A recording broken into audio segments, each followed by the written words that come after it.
Class में हम लोग जिक्र कर चुके थे कि यूरोपियन ट्रेडिंग कंपनीज, उसमें हम लोगों ने पोर्टुगीज़ के बारे में जाना था, जिसमें तुम लोग अपना फेवरेट पोर्टुगीज़ सिटीजन वास्को दा गामा के बारे में जाने थे, जम्बूरिन के बारे में जाने थे, गोवा वाला बीजापुर ये सब इंसिडेंट जान लिए थे।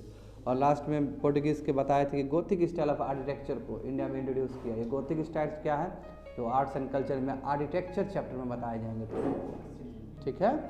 उसके बाद डच के बारे में जाने थे, तो डच के बारे में क्या जाने थे, 1602 में आया था ये, ठीक है। कंपनी का अपना ही नाम था, होलैंड का है ये, नीदरलैंड का है यानी कि, ठीक है। आया यहाँ पे रहा, पुलिकट में अपना हेडक्वार्टर भी बनाता है ये, जब चंद्रगिरी वेंकट वांग से उसको परमिशन मिलता है। फिर नगापट्टनम में भी तुम्हारा ये 1690 में अपना हेडक्वार्टर बनाता है। डच बिन करता है गोल्ड कोइन जिसका नाम पकोड़ा है। उसके बाद डच अपना फर्स्ट फैक्ट्री एक्चुअली मसूलीपट्टनम में करता है। मसूलीपट्टनम तुमको देखने को मिल जाएगा अभी भी तमिलनाडु का तुम्हारा ईस्टर्न कोस्ट में, ठीक है। उसके बाद हम जानेंगे हम लोग बहुत सारा चीज़, सॉल्ट पीटर है, ओपीएम है, बंगाल से करता था। डच को हरा दिया गया बुरी तरीके से बैटल ऑफ बेडारा में एंड सो ऑन। उसके बाद बहुत सारा चीज़ हुआ है। उसके बाद डच देखो, डच का चीफ एडमिनिस्ट्रेटिव सेंटर बाटाविया था। उसके बाद 2 फैक्ट्रीज थे, एक गोलकोंडा में था एंड सो ऑन। उसके बाद देख लेना, ये सब पढ़ा चुके हैं। लास्ट में क्या था कि जहांगीर शाह यानी कि जितने भी प्रिविलेज मिले थे उसके सक्सेसर लोग दिए हैं, कि जो डच को दिया है हमारे पूर्वज लोग हम भी दे रहे हैं, ऐसे करके जहांगीर शाह तक इसको दिया था। मगर क्या हुआ, बैटल ऑफ बेडारा में क्रश कर दिया गया इसको, और 1795 में पूरी तरीके से निकाल दिया गया इसको। तो डच का नामो निशान खत्म, ठीक है, कोई दिक्कत नहीं यहाँ तक। यहाँ से मेन स्टार्ट होगा इंग्लिश कंपनी, तो पूरा एरिया ऑफ फोकस रहेगा सिविल सर्विस का, ठीक है। तो इसको आराम से करते हैं। देखो ये तुम लोग को बताया गया था, तुम लोग को याद होना चाहिए। देखो, English trading company was formed by a group of merchants known as merchant adventures. जो मर्चेंट एडवेंचरिज्म करने के लिए आ रहे थे वहाँ से, तो ये ग्रुप ऑफ मर्चेंट फॉर्म किए, उसी का नाम इंग्लिश ट्रेडिंग कंपनी, जो कि 1599 में फॉर्म हुआ था, यानी कि 17 शताब्दी आने से थोड़ा सा पहले। सही बोल रहे हैं? हाँ, 16 शताब्दी, सॉरी, ठीक है, ठीक है। अब कैसे हुआ, एक कंपनी को ग्रांट मिलता है, क्वीन एलिजाबेथ जो वहाँ की थी, 1600 AD में मिलता है, जो कि तुम लोग को बता दिया गया था, याद करो, ठीक है। The governor and the company of the merchants of London and trading into east Indies, ये नाम था इसका। ईस्ट इंडीज क्यों? क्योंकि इधर वेस्ट इंडीज हुआ, ईस्ट इंडीज से इस तरफ, समझे। Was name of the English company. English company का नाम क्या था शुरू में, जो 1600 AD में जो चार्टर में क्वीन एलिजाबेथ हरी झंडी दे दी थी, तो उसका नाम क्या था? Governor and the company of Merchants of London trading into east Indies, ठीक है। This company was given monopoly rights over eastern trade off 15 years, 15 साल के लिए। मैंने बताया था उस समय भी, 15 साल के लिए ठीक है आप करिए, और वहाँ से हरी झंडी दे दिया गया, जाइए। 1608 में ये तुम लोग को लिखाया गया था, कैप्टन हॉकिंस पहुँचे थे जहांगीर के कोर्ट में। हॉकिंस एम्बेसडर थे किंग जेम्स I के, वहाँ में जो किंग होंगे, जो मोनार्क हैं, ठीक है। But because of Portuguese influence at the court, Portuguese का अच्छा खासा इन्फ्लुएंस था मुगल कोर्ट में, समझे। Hawkins fail to get permission to erect factory at Surat में वो फैक्ट्री बनाना चाहता था, मैं उसको परमिशन नहीं मिला, क्योंकि पोर्टुगीज का पहले से दबदबा है उस कोर्ट में, तो वो नहीं चाहेगा कि दूसरा कोई यूरोपियन पावर आके यहाँ पे वो जमाए, अपना शिकंजा जमाए, तो ये नहीं चाहता था ये सब बात, समझे, इसलिए मना कर दिया गया उस चीज़ को, ठीक है। Hawkins fail to get permission to erect a factory at Surat to sick Jahangir granted permission to, इसलिए नहीं मिला उसको।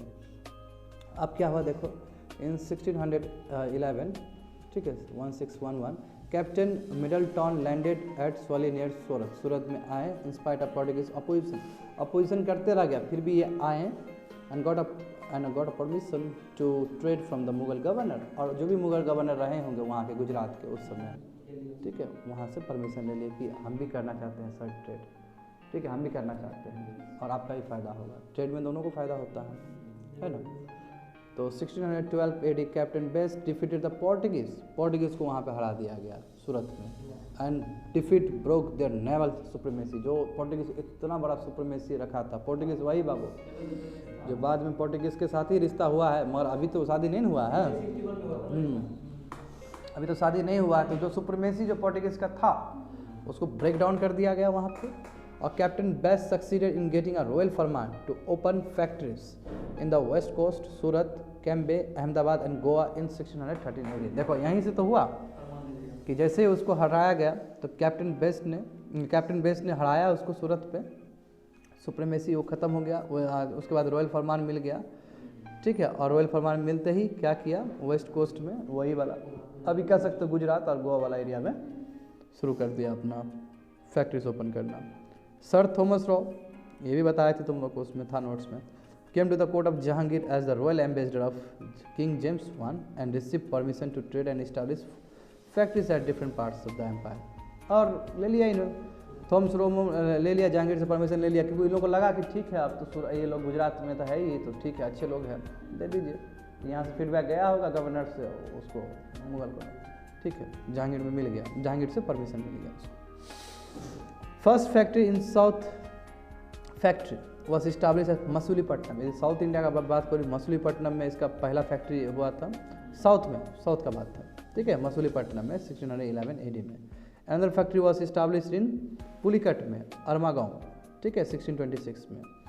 फिर देखो 1632 AD में क्या होता है, sultan of Golconda issued the company the golden farman, दे दिया गोल्डन फरमान वहाँ गोलकोंडा, जो कि डच के टाइम में भी एक्टिव था, जानते हो।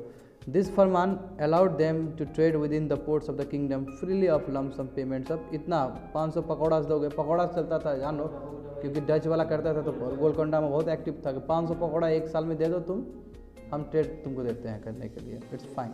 तो गोल्डन फरमान जारी कर दिया गया उसको। In 1639 AD, Francis Day obtained the site of Madras from the Raja of Chandragiri with the permission to build a fortified factory। तो मद्रास का एक जगह ले लिया गया, ठीक है, वहाँ पे एक साइट ले लिया गया with the help of from the permission of Raja of Chandragiri जगह का नाम है, वहाँ से ले लिया गया और वहाँ फैक्ट्री बना के फोर्टिफाइड कर दिया गया ना, किला बना दिया गया एक तरह से। किला क्यों बनाया था, कोई आक्रमण ना करे। जब से बाबू एरोप्लेन का कॉन्सेप्ट आया ना, वहीं से किला खत्म हो गया, क्योंकि किला बनता ही था कोई आए ना, एरोप्लेन तो ऊपर से आ सकता है, इसलिए खत्म हो गया। बात समझे।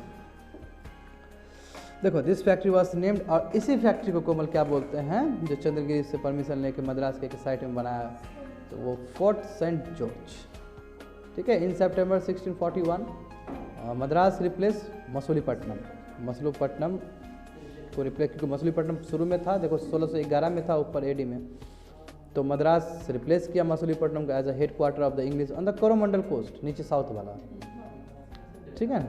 हाँ बोलो। हाँ तो ऐसे ही आस्ते आस्ते जाकर भगाएगा ना उसको, देखो ना।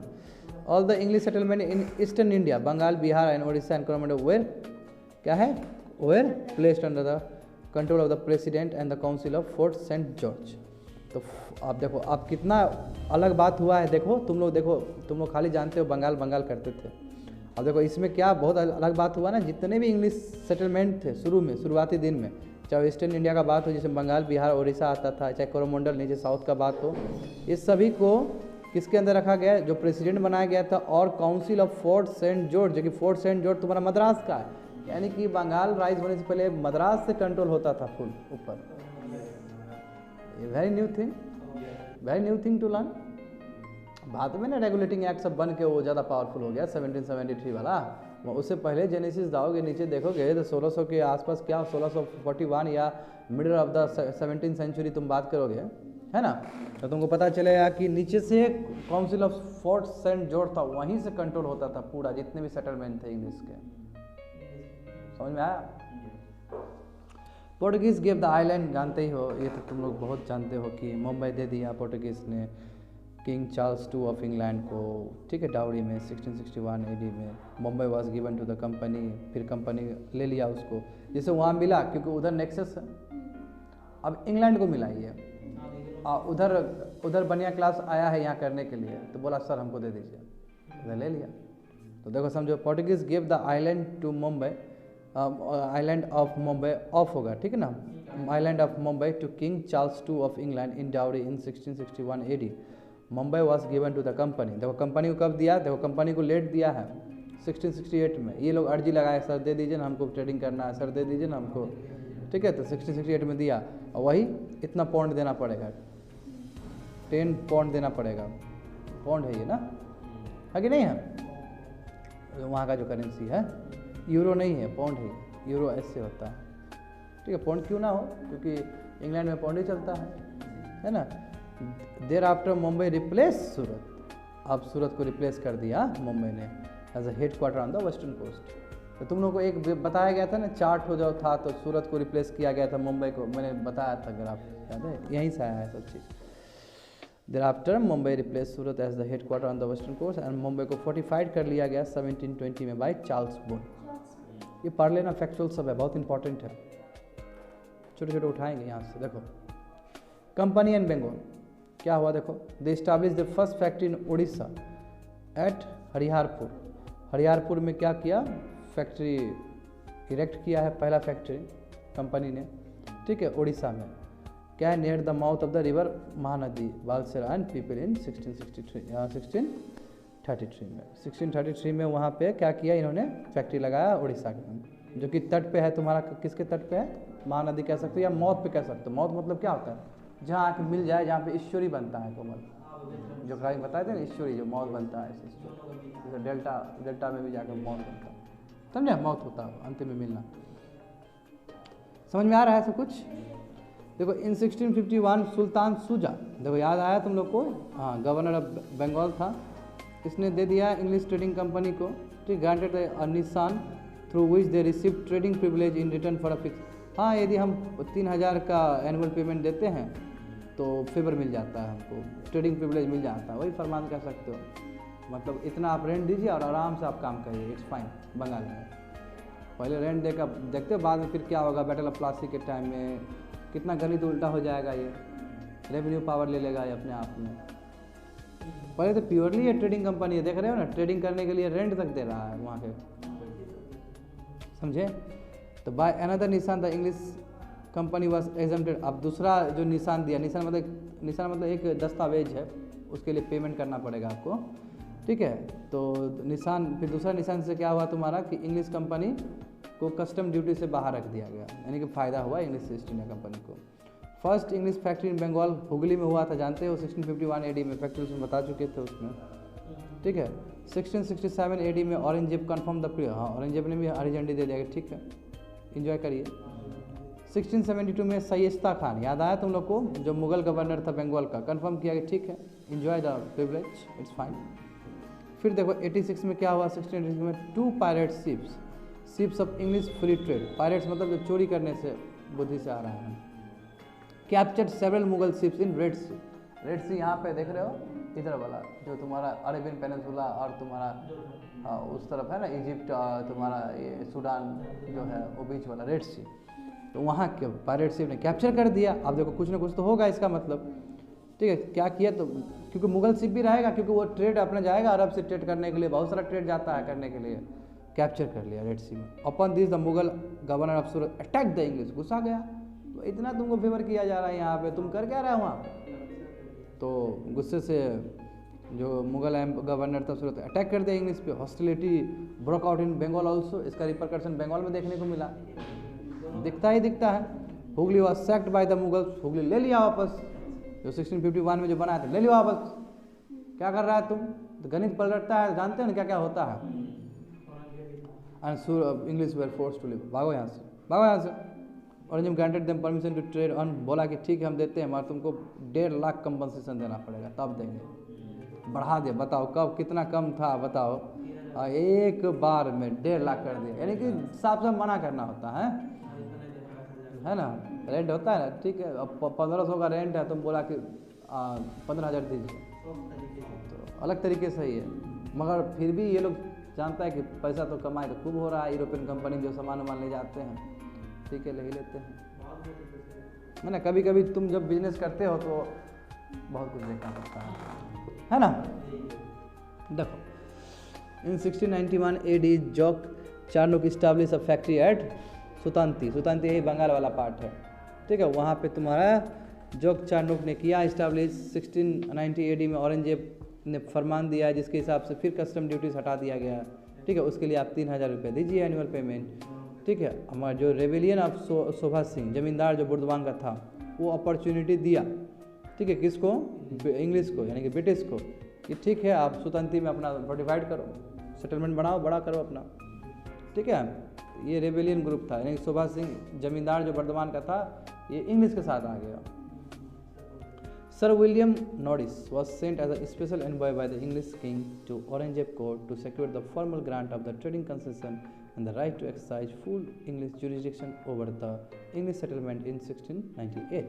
तो क्या बोला कि सर विलियम नॉरिस हैं, वो एज ए एम्बेसडर, वो भेजे अपने एम्बेसडर को, ठीक है, औरंगजेब कोर्ट में गया, वहाँ से फॉर्मल ग्रांट लेना चाहता था कि ताकि उसको कुछ कंसेशन मिल सके, है ना, ट्रेड में, और अपना फुल जुरिस्डिक्शन तुम्हारे जितने भी इंग्लिश सेटलमेंट्स हैं उसमें वो निभा सके।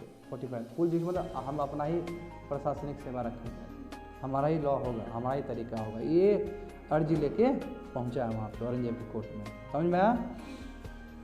तो देखो 98 में क्या हुआ, द ब्रिटिश एक्वायर्ड द जमींदारी, देखो तो हुआ तो जमींदारी एक्वायर्ड किया, ठीक है, कि सुतंती का, कलिकता और गोविंदपुर का, मैंने लिखाया था उसमें, ठीक है। और उसमें मुगल गवर्नर अजीम शाह, देखा अजीमुस शाह था कि नहीं था, याद आया तुम लोग को, कौन था अजीमुस शाह, याद आया। औरंगजेब के बाद क्या हुआ है, हाँ उसी का बेटा है ये अजीम शाह, हाँ एक बेटा ये है, ठीक है, बात समझे। From the Mughal governor Azimus Shah, हाँ, ऑन पेमेंट ऑफ इतना to original proprietors this 3 villages consisted the nucleus of the, हाँ यही 3 विलेज सुतंती, कैलिकटा एंड गोविंदपुर, यही कहीं ना कहीं मॉडर्न कलकत्ता बाद में जो दिखा, किसके टाइम में, ब्रिटिश के टाइम में, या फिर अभी दिखता है, यही तीनों का ही ये मिक्सचर है, समझ में आ रहा है ना जी। देखो the rebellion of Afghan Rahim Khan provided the British opportunity to 45। अब रेबेलियन जो अफगान रहीम खान है वो बार बार क्या गिदर भपकी दे रहा है यहाँ आके, तो मौका मिल गया इसको कि हम 45 कर ले, और 45 करोगे तो उतना फ़ायदा होगा, 45 करोगे तो उतना ही फ़ायदा होगा ना, यानी कि क्राइसिस को अपॉर्चुनिटी में ब्रिटिश ने कन्वर्ट किया है बाय फोर्टिफिकेशन, समझे बात को। और यही फोर्टिफिकेशन बाद में बहुत काम आ जाता है ब्रिटिश के लिए, और यही बढ़ते रहता है तो जाके प्रेसिडेंसी बन जाता है। तो वही बोल रहा है यहाँ पे कि जो rebellion of Afghan Rahim Khan provided the English opportunity to 45 Calcutta, it was named Fort William, Fort क्योंकि उनका नाम से था। Sir Charles Eyre was the first president of Fort William, जो पहले प्रेसिडेंट थे चार्ल्स अय्यर थे, लिखा दिए थे हम। All settlement in Bengal, Bihar and Orissa were placed under the Fort William, जितने भी सेटलमेंट्स सभी तुम्हारा फोर्ट विलियम के अंदर आ गया, यानी इतना बड़ा बना लिया ये। अब देखो, आप तो तुम जानते ही हो कि फारूक सियार का जो फरमान था वो मैग्ना कार्टा कहा जाता था, है ना। तो देखो क्यों ना, देखो पीरियड मैच कर रहा है ना जी, ठीक है। तो पीरियड 1717 वाला जो था 1717 से लेके 19 तक रहा था। देखो 1714 AD में क्या हुआ था कि जो presidency of Bombay, Madras and Calcutta send a combined mission to the court of empire, सब तीनों अलग अलग, क्योंकि तीनों जगह बन गया, इधर बॉम्बे का ही बन गया, नीचे मद्रास में ही बन गया। देखो मद्रास में शुरू में ही हुआ था और इधर कलकत्ता में भी होने लगा अब, तो सब जाके एक कम्बिनेशन में सब ग्रुप में जाके गए हैं फारूक सियार के कोर्ट में। मिशन वॉज लेड बाई, इस मिशन को लीड करने वाले के जॉन सुरमन थे, ठीक है। डॉक्टर विलियम हैमिल्टन भी मेंबर थे सुरमन कमीशन का, जो अर्जी लगाने के लिए जा रहा है। एंड ही क्योर्ड फारूक सियार। अब देखो हुआ क्या ऐसा कि फारूक सियार ने ऐसा किया, क्योंकि फारूक सियार एक्चुअली बहुत खराब बीमारी से ग्रसित था एक्चुअली। और हुआ क्या था, मैं तुमको बैकग्राउंड बताता हूँ। फारूक सियार बीमार था इसलिए, अब ये लोग का मेडिकल सिस्टम तो बहुत तगड़ा है ब्रिटिश लोग का, और बहुत पहले से रिनासांस बहुत पहले से आया है, तो मेडिकल सिस्टम बहुत आगे निकल चुका था ये लोग। तो ये लोग क्या किया, हेल्प करके वहाँ पे मेडिकल फैसिलिटी प्रोवाइड करके ठीक कर दिया फारूक सियार को। खुश हो गया फारूक सियार, वाह जान बचा दिया। देखो ये नियम होता था पहले समय हो, ये नियम होता था कि राजा का तुम यदि जान बचा दिया तो बाबू राजा कुछ भी दे सकता है तुमको, कुछ भी मांगो तुम, आधा ज़मीन मांग लो, क्योंकि राजा का तुमने जान बचा दिया ना। तो वही हुआ, देखो ही क्योर्ड फारूक सियार of a painful disease. Farooq सियार ग्रांटेड द कंपनी 3 फरमास, 3 का ड्यूटी फ्री ट्रेड, जाओ करिए, आपने हमारा जान बकस दिया, ठीक है। 1717 AD में कर दिया। और यही फरमान जो फारूक सियार का है Magna carta of the company कहलाता है, समझे। प्रोविजन क्या था इसमें, देखो प्रोविजन क्या है, कि company was granted right to duty free trade in lieu of annual payment of 3000, 3000 देना पड़ेगा आपको और आपको फ्री है, ठीक है। The company was also allowed to wherever they please and rent additional territory, ठीक है, अराउंड जहाँ पे भी रखिए आप रख सकते हैं, मतलब will get everything. Company was also allowed to wherever they pleased and rent additional territory around इतना। In case of province of Hyderabad, Hyderabad में यदि यानी कलकत्ता में तो कहीं पे भी आप कुछ कर सकते हैं, ट्रेड कर सकते हैं। यदि मैं हैदराबाद का बात करूँ तो English company was allowed freedom all the dues except rent pay for Madras. Hyderabad में भी आपको परमिशन है, बस मद्रास में वो करना होगा, पे करना होगा। Company was granted right to duty free trade at Surat, बस आप वहाँ पे 10,000 रुपये दे दीजिए, आप कर सकते हैं। Currency queen my company was made current throughout the Mughal empire, आप अपना करेंसी मिंट करिएगा, बनाइएगा, वो मुगल अथॉरिटी भी स्वीकार कर लेगा उस चीज़ को। तो मैग्ना कार्टा क्यों नहीं हुआ? देखते हो आज डॉलर पूरा वर्ल्ड में कितना छाया हुआ है। तो जब करेंसी तुम्हारा इस हिसाब से परमानेंसी होगा, लीगल टेंडर माना जाएगा, तो हो तो गया, समझ गए? तो ऑटोमेटिकली तुम्हारा जो अस्तित्व है वो और बढ़ जाएगा। अब देखो डेवलपमेंट ऑफ द कंपनी का डेवलपमेंट कैसे हुआ है। तो क्वीन एलिजाबेथ जो थी was one of the share holders of the company, है ना, शेयर होल्डर है अपना, उसका भी अपना है कि वो भी इंटरेस्ट खाएगी यहाँ से। शेयर होल्डर का मतलब यही है जो शेयर का होता है। After queen Elizabeth death James one renewed the charter, James one जो किंग थे उसने चार्टर को फिर से वो किया, चेंज किया। Though it could be revoked at any time at 3 year notice, मैं ये कि ये कभी भी हटाया जा सकता है, मैं उसके लिए आपको 3 साल पहले हम नोटिस दे देंगे। जैसे कभी दुकान खाली ऐसे नहीं करवाया जाता है, 3 महीना 4 महीना पहले परमिशन दिया जाता है। तो ये अब इससे चार्टर से तो बहुत बड़ा ट्रेड हो रहा है, अब उसको हटाना है, कोई रिवोक करना है तो आपको 3 साल पहले देना होता है, ताकि 3 साल में वो अपना काम कर ले, ठीक से अपना मिला ले, ठीक है। तो क्वीन एलिजाबेथ जो शेयर होल्डर थी, उसके मरने के बाद जेम्स वन ने जो किंग था उसने चेंज करने का प्रयास किया था, और उसमें प्रोविज़न था कि भाई हम कभी भी इस आपको जो राइट दिए वो कभी भी हटा सकते हैं, मैं उसके लिए हम आपको 3 साल पहले परमिशन दे देंगे, ठीक है। तो company got the power to enforce law to maintain discipline on long voyages, और कंपनी को पावर दे दिया गया कि आप डिसिप्लिन लंबा जब यात्रा करिएगा समुद्र में तो डिसिप्लिन मेंटेन करने के लिए कुछ भी कर सकते हैं। तो व्हाट डज इट मीन, यानी वेपन्स वगैरह भी यूज़ कर सकते हैं। तो ये बहुत बड़ा फ्रीडम है। डिसिप्लिन मतलब क्या होता है कि आपको कुछ दिक्कत ना हो, कोई आके एनिमी शिप आके आपको कुछ कर रहा है तो you can go for white fight, समझ रहे हो। तो after 1635 AD the company London company made with serious competition. अब देखो असाडा कंपनी जो था, असाडा कंपनी बताऊंगा मैं तुमको, ठीक है। तो सीरियस बोले थे ना तुम लोग को कि सीरियस क्राइसिस भी हुआ है कंपनी का, मर्केंटाइल पॉलिसी से सीरियस, क्योंकि अभी ये कंपनी है, अभी पूरा वो नहीं है, कंपनी ट्रेडिंग कंपनी है। तो ये बोला कि 1635 AD के बाद London company made with serious, London जो कंपनी है तुम्हारा यही कंपनी, तो सीरियस कंपटीशन मिलने लगा असाडा कंपनी से। Assada company got a licence to trade with the East Indies in 1630, उसको भी लाइसेंस मिल गया था। तो कंपटीशन की वजह से जो ओल्ड कंपनी था, ये पहले वाला जो चल रहा था, क्वीन एलिजाबेथ जो 15 साल की दी थी, रिन्यू करते करते करते आगे बढ़ा है।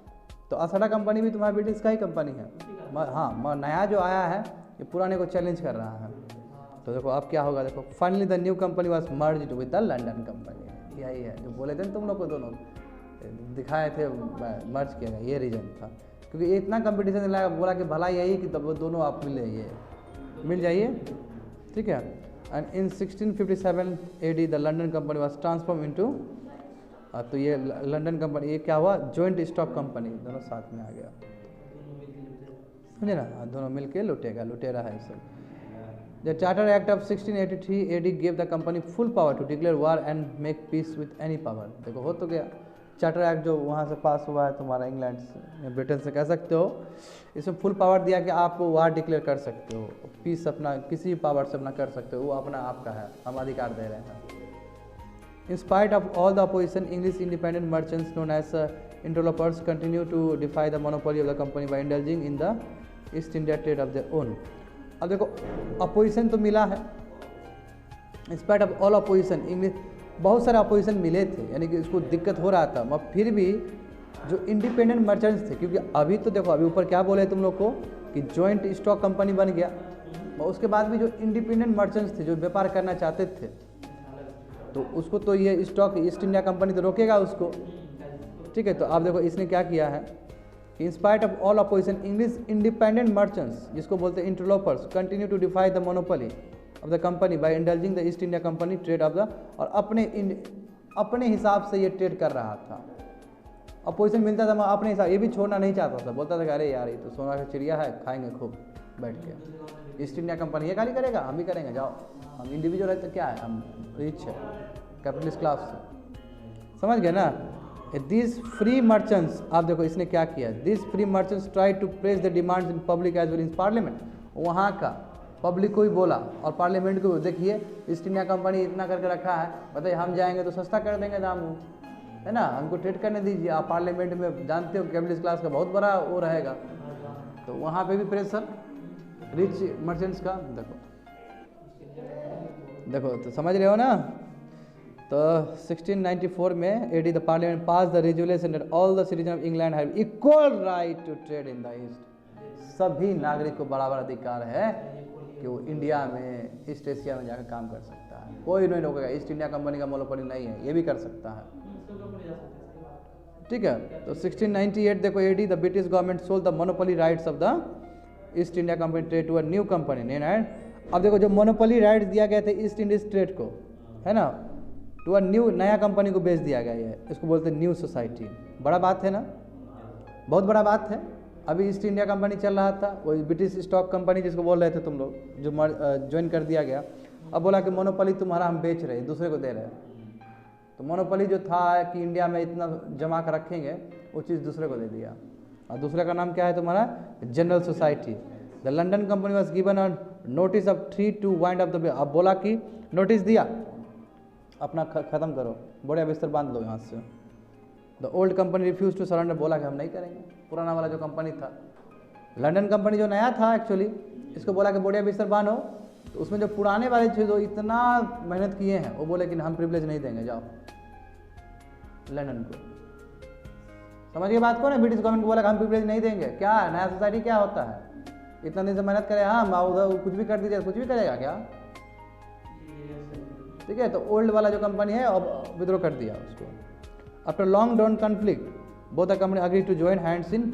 बहुत हुआ, तुम्हारा इधर आया, तुम्हारा फिर लंदन कंपनी ये वो, फिर बहुत सारा हुआ, फिर हाथ मिलाया 1702 में, लंबा चला है। और 1708 में एक फिर से बनाया गया, कंपनी का नाम रख दिया गया कि United Company of Merchants of England trading to the West Indies was formed by amalgamating the both the company. जब फिर फैक्शन हुए तो फिर दोनों को जोड़ के बोला कि चलो ठीक है आप जाओ, और उसमें में भी नए नए भी आ जाएंगे लोग सब, और सबको अधिकार है ट्रेड करने का। तो अल्टीमेटली ये तुम्हारा ब्रिटिश ईस्ट इंडिया कंपनी का जेनेसिस था कि कैसे ये लोग आगे बढ़ा है, समझे। तो ब्रिटिश ईस्ट इंडिया कंपनी इसी तरह इन्फॉर्मेशन होगा। अब एंग्लो करेंगे तो बाद में नहीं करेंगे, ओ हो गया एंग्लो तो प्लस से, तो समझ रहे हो ब्रिटिश ईस्ट इंडिया कंपनी कैसे पहुंचा है और कितने फैक्शंस हुए थे, फिर कैसे 1708 में ये सब होता है। अब डेंस देखो बहुत छोटा पार्ट है ना। डेंस मतलब कहाँ का हुआ जी, डेनमार्क का। डेनमार्क का देखो सैंडविच है जो तुम्हारा, है ना, स्कैंडिनेवियन कंट्री और जर्मनी के बीच में, है ना, नॉर्वे स्वीडन और तुम्हारा जर्मनी के बीच में सैंडविच है डेनमार्क। दिखाया तुम लोग, दिखाया था ना एक दिन, याद है।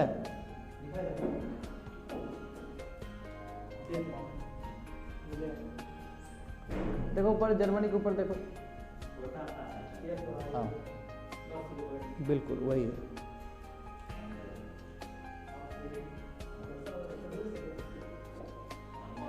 देखो डेंस, ठीक है। देखो Danish trading company arrived in India 1616 AD after forming an east India company. East India company, ठीक है, after forming an east India company, तो ये बाद में आया है, ठीक है, 1660 AD में आया है। Under the provision of Danes the town of Kasim Bazar produce the largest amount of silk yarn during the 17th century. बोला कि डेंस के नेतृत्व में ना, डेंस जब ऊपर था उस समय, तो कासिम बाजार कहाँ है तुम्हारे बंगाल का एरिया, ठीक है, उस समय बहुत ज़्यादा लार्जेस्ट तुम्हारा यान सिल्क यान होता था, यानी कॉटन फेमस है वहाँ का, समझो ना, because of the climatic condition. They founded, dense ने क्या किया था तुम्हारा, तमिलनाडु में अपना सेटलमेंट किया था, तरंक्योबार बोलते हैं, तरंक्योबार, ठीक है, 1620 में। एंड बंगाल में किया था, सेमापुर में किया था 1676 में, और हेड क्वार्टर इसका सेमापुर में था, सेमापुर वही बंगाल में। दे कुडंट अपना पोजीशन उतना अच्छा नहीं रख पाया, इवेंचुअली इसको अपना सब बेचना पड़ा, दिखाए थे तुमको 1845 में बेच देना पड़ा। और they were more concern with the missionary activities, ज़्यादा कंसर्न थे, ट्रेड से भी ज़्यादा, ठीक है। They started their factory Masulipatnam में और पोर्ट नोवो में भी किए थे, तो इसका कोई बड़ा रोल नहीं है। अब इंग्लिश के बाद जो सबसे रहा इम्पोर्टेंट फ्रेंच, ठीक है, इसने भी बहुत अच्छे से वो किया है। देखो the French were the last European trading, देखो सबसे लास्ट था जी, और क्रोनोलॉजिकल ऑर्डर में दिया गया था तुम लोग को, Portuguese, Dutch, English, dense and French, ठीक है। और सिविल सर्विस क्वेश्चन पूछ भी लिया है बहुत पहले ऐसा कि क्रोनोलॉजी दीजिए, पहले आप नहीं पूछेगा ऐसा, पहले अब पहले थोड़ा अलग ढंग से पूछता था। अभी इंटरनेट का दौर आ गया है तो पढ़ने का बहुत दौर आ गया ना, तो अभी पूछने का तरीका और हो गया है, बात समझे। अब देखो maybe reason of maybe discharge, it's fine, will go, ठीक है। The French were the last क्या है European traders to arrive in India. French East India company was formed under state patronage. State क्यों? क्योंकि वो French का state patron, वो France का गवर्नमेंट ही बोला कि ठीक है आप करिए, ठीक है। Patronage by the Colbert in 1664 AD। अब देखो फ्रेंच कंपनी का नाम क्या था तो देख लो, वो फ्रेंच नेम है, जो नहीं है बताना, ठीक है। इन दिसंबर 1667 AD the first French factory, ये भी सूरत में हुआ, बाई फ्रेंकोस कैरोन ने किया था। 1669 में AD में मार्कराज सेटअप मसूलीपट्टनम में किया था, ठीक है। वही मसूलीपट्टनम, वही सुल्तान ऑफ गोलकोंडा से वो पेटेंट लेके कि जी आपका संरक्षण में ही रहेंगे, डोंट वरी। उसके बाद फिर क्या किया, they also succeeded in getting a farman, Aurangzeb से फरमान भी ले लिया कि ताकि वो सूरत में अपना फैक्ट्री ओपन कर सके। 1673 में क्या हुआ, फ्रेंच जो तुम्हारा फ्रैंकस मार्टिन और तुम्हारा बेलेंगर डे लिस्पिनरी थे, ठीक है, जो भी फ्रेंच के रहे हैं ये दो, ठीक है। इन्होंने मुस्लिम गवर्नर जो था तुम्हारा वहाँ का शेर खान लोदी, ठीक है, उस जगह का जो भी जगह छोटा था वहाँ से भी ले लिया permission. Village develop into Pondicherry and first governor हो गया वहाँ का, यानी कि जो एक छोटा विलेज था वो पडिचेरी के रूप में आ गया। देखते हो पडिचेरी यही भी बहुत फेमस है, तो फ्रेंच का घर रहा है पडिचेरी। कहाँ है पडिचेरी? तो अभी तुमको तमिलनाडु वाला एरिया मिल जाएगा, है ना। यस सही बात बोले हैं ना, याद है ना तुमको पडिचेरी, जहाँ की अभी लेफ्टिनेंट गवर्नर कौन है, किरण बेदी है, हाँ सही बोल रहे हैं। देखो तो देखो यहाँ पे क्या बोला गया है, समझ में आ रहा है ना जी सब कुछ। तो ये विलेज को, ये जो विलेज लिया था किसके, शेर खान लोदी से लिया गया था, तो उस विलेज को पडिचेरी में कन्वर्ट कर दिया गया। फर्स्ट गवर्नर जो थे वहाँ के फ्रांसिस मार्टिन थे, ठीक है। और फोर्ट लुइस वहाँ पे इस्टाब्लिश किया गया, किला बनाया गया। उसके बाद फिर चंदननगर से बंगाल के वहाँ से वो फिर ज़मीन लिया गया, उस जगह से लिया गया, और उसमें मुग़ल गवर्नर तो शाइस्ता खान थे 1674 में, ठीक है। फ्रेंच फैक्ट्री वहाँ पे इस्टाब्लिश किया गया 1690 में। और पडिचेरी वॉज मेड द हेड क्वार्टर्स, क्योंकि बहुत अच्छे से नीचे सेटल था, इसलिए फ्रेंच सेटलमेंट्स का वो हेड क्वार्टर बनाया गया वहाँ पे। और जो फ्रैंकस मार्टिन जो थे गवर्नर जनरल बन गए। जितने भी फ्रेंच अफेयर्स जहाँ फ्रांस का रहेगा सेटलमेंट, सभी के जो रहेंगे वो कौन रहेगा, फ्रांसिस मार्टिन रहेंगे। तो French commander Martin readily acknowledge the authority of Shivaji, ठीक है। इसने क्या किया, एक्नॉलेज किया अथॉरिटी एंड पे हिम, बोला कि ठीक है हम आपको देंगे, पैसा देंगे हम आपको, ठीक है। The French got the permission to 45, permission मिल गया कि पडिचेरी में आप फोर्टिफिकेशन जा सकते हो, कर सकते हो। संभाजी से जो उनके पुत्र थे। डुप्लेक्स सबसे इंपॉर्टेंट फ्रेंच गवर्नर रहा है, जो कि मैं तुमको पहले भी बताया था। On the basis of strong recommendation by the दोस्त अली, द मुगल एम्पायर जो था मोहम्मद शाह, दोस्त अली की रिकमेंडेशन से उस समय जो रंगीला था उसने एक फरमान जारी किया कि ठीक है फ्रेंच को भी दे दीजिए मिंट करने का, कोइन मिंट करने का, चाहे गोल्ड हो सिल्वर करेंसी, ठीक है। उसमें स्टैंप लगा रहेगा मुगल एम्पायर का, ठीक है। उसमें फ़ोटो रहेगा मुगल बादशाह उस्सा का फ़ोटो रहेगा, ठीक है।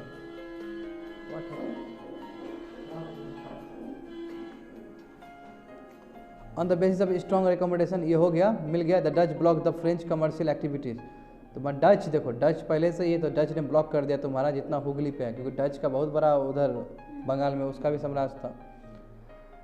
तो they seized San French near Madras in but were soon defeated by the combined force of sultan. देखो अब ये लोग क्या किया, फ्रेंच ने वो जगह सैन थोम जो जगह है तुम्हारा मद्रास में, उसको सीज किया, मगर जो सुल्तान ऑफ गोलकोंडा और तुम्हारा बाद में डच है, ये मिल के हरा दिया इसको, किसको, फ्रेंच को। In the Dutch French rivalry, Dutch where always supported by the, Dutch को करेगा उधर इंग्लिश की तरफ से, क्योंकि फ्रेंच वो है ना मेन आई गुस्सा किसके, अब इंग्लिश वर्सेस क्या होता था, फ्रेंच होता था। तो डच तो ठीक है, डच उतना पावरफुल भी नहीं है और फ्रांस पावरफुल है, तो फ्रेंच डच और फ्रेंच के राइवलरी में हमेशा ही इंग्लिश डच की तरफ मूव किया है, समझे ना, वही स्ट्रेटेजिक रीजन है। हाँ, बैटल ऑफ बेडारम हरा भी दिया था, जान ही रहे हो तुम। डच कैप्चर्ड पडिचेरी, तो पडिचेरी 1692, क्योंकि पडिचेरी तुम्हारा फ्रेंच का था, कैप्चर कर लिया तुम्हारा from the French, but later gave back, फिर देना पड़ा 1697 में ट्रीटी ऑफ रेसविक हुआ था। आफ्टर 1742 हाँ, the political motives begin to overshadow commercial. अब पॉलिटिकल, बाबू कमर्शियल ठीक है, ये लोग कमाने धमाने का आया, हम पॉलिटिकल अफेयर्स में ज़्यादा इन्वॉल्व होना शुरू हो गया, यही तो हुआ है। फ्रेंच गवर्नर जो डुप्लेक्स थे, इन्होंने पॉलिसी अपना लिया क्या इंडियन टेरिटरी में अपना एक्सपांड करना है, ज़मीन हथियाना है। इससे कन्फ्लिक्ट हुआ किससे? इंग्लिश से हुआ, क्योंकि इंग्लिश ऑलरेडी कर रहा था, इंग्लिश का बहुत बड़ा साम्राज्य हो गया था। The French for 3 Carnatic wars हुआ था, जान ही रहे हो तुम लोग, है ना। During the 3 Carnatic war the French loss badly, और वनडी वास जानते हो, इन द बैटल ऑफ वनडी वास जो लास्ट में हुआ था। विद दिस डिफीट फ्रेंच ख़त्म हो गया, जितना भी इंडिया में उसका पोजीशन था, जितना भी उसका ज़मीन उमीन था, जो भी सेटलमेंट था, सब खत्म। बैटल एंड हुआ तुम्हारा ट्रीटी ऑफ पेरिस में बाहर 1763 में, ठीक है। Pondicherry and some other French settlements were return to the French, कुछ चीज़ फ्रेंच को दे दिया गया, ठीक है।